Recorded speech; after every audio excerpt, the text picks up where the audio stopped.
You think the game turning female characters only is a bad or good thing? I think having female only characters has worked well for Azur lane. What I think is that there are a lot of women that play Genshin Impact and that will play Wuthering Waves, that will play Duet Night Abyss, that will play all these open world gacha games because they like the look of the game, the aesthetic of it, but also because they like that you can have husbandos in them. You know, there are plenty of females out there that simp over female characters, like female streamers, content creators, players that simp over female characters just as much as the guys do. But at the end of the day, they are going to be appealing to a smaller demographic by only having waifus than they would if they had a combination of both husbandos and waifus. So I think not having male characters to obtain is definitely going to be a detriment to the potential success of the game. It is definitely going to both inhibit and probably hinder the growth and success the game will ultimately have.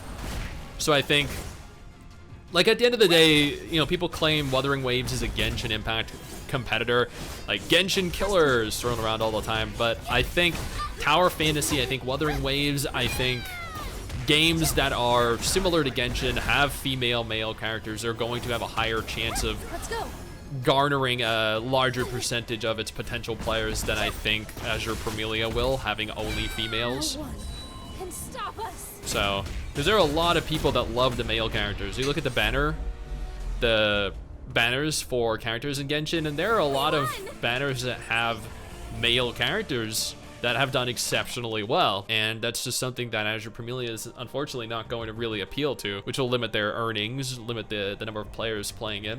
I think it'll be a very good, very fun game, but I think, you know, it's definitely going to be a detriment to how large a player base it ultimately achieves. Looking at Nikke is a great example of only waifus working for a game, but the fact that 99% of successful gacha games have male characters in it as well is evidence that appealing to both genders, the demographic of both genders, is a better choice. But like, you want to know how popular husbandos actually are? Okay, let me show you. Love and Deep Space, okay? This is a husbando game. A game only about hot men, okay? You romance hot men as a cute girl. So every character you get is a male. All about men. Its global revenue for last month was $5 million. $5 million. Its Japanese revenue for last month, 3.8 million. So that's a total of 8.8 million.